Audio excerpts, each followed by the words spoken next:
Years of effort to halt illegal logging are finally showing signs of success in some places, but in tropical forests around the world, illegal logging continues to flourish. The volume of illegal logging in Guyana is uncertain.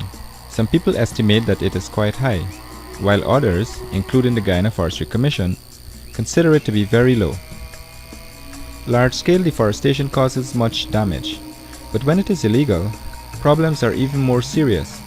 Illegal logging deprives governments of revenue, robs local communities of the resources they depend on, damages forest ecosystems, and encourages conflict. Illegal logging is an indication of unclear ownership and poor management of forests.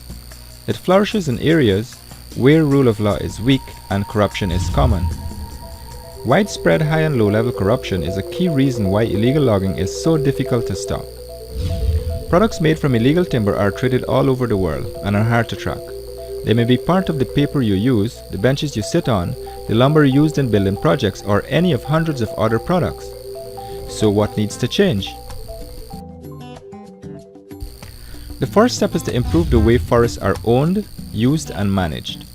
This is often referred to as forest governance. Good forest governance is characterized by respect for human rights. All forest-related decisions that are made must reflect internationally accepted norms and standards for human rights.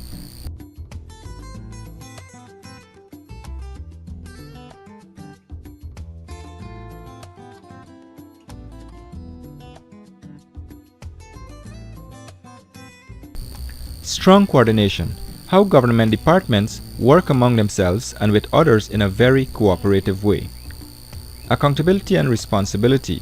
How persons in positions of responsibility respond or answer to the public for the decisions they have made and the results of these decisions.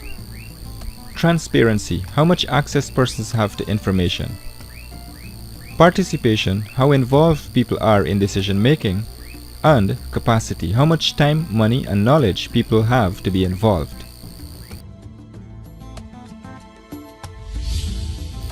Law enforcement is key to good governance, but implementing bad laws can be worse than not having a law in the first place. It is important, therefore, that all stakeholders are involved in the improving of forest-related laws, fighting corruption, and strengthening the rights of communities living in and from the forest. To improve forest governance and reduce or halt illegal logging, the European Union, EU, has an action plan which brings together measures to address forest law enforcement, governance, and trade. For short, this is referred to as FLEGT. A key part of the FLEGT is the Voluntary Partnership Agreements. Voluntary Partnership Agreements, or VPAs, are legally binding trade agreements between timber-producing countries and the EU. A key part of every VPA is the legality definition. This definition should be based on laws ensuring social, environmental, and economic sustainability. Uniquely, the VPA represents agreements between governments, private sector, and local NGOs. In most countries, it is the first time local NGOs and sometimes local communities are directly involved in the negotiation of policies. Importantly, local NGOs and communities have been able to appoint their own representatives in all VPAs signed to date. With agreed representatives, decisions are more likely to be implemented in the long run. Since a VPA gives timber-producing countries improved access to buyers in the European Union, governments that have traditionally ignored civil society and had little respect for the rights of forest communities now have an economic reason to change their behavior. Guyana has such an economic motivation to develop a VPA. 16% of the income from timber exports come from timber that is sold on the EU market. A commitment to negotiate a VPA is also set out in the agreement between Guyana and Norway to reduce deforestation and fight climate change. The VPA negotiations between Guyana and the EU started formally in December 2012. A multi-stakeholder body that is meant to ensure broad participation, the National Technical Working Group, was created. But some Amerindian communities have raised concerns about the lack of information and space for participation in the process so far.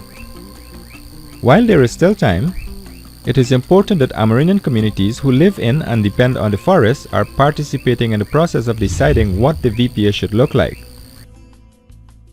And when the VPA is agreed, we must participate in the monitoring of how it is implemented. Amerindian communities have a right to a say in trade and development of forest resources that may affect our livelihoods, freedoms, and way of life. This is an opportunity for Amerindians to become involved and have their rights respected.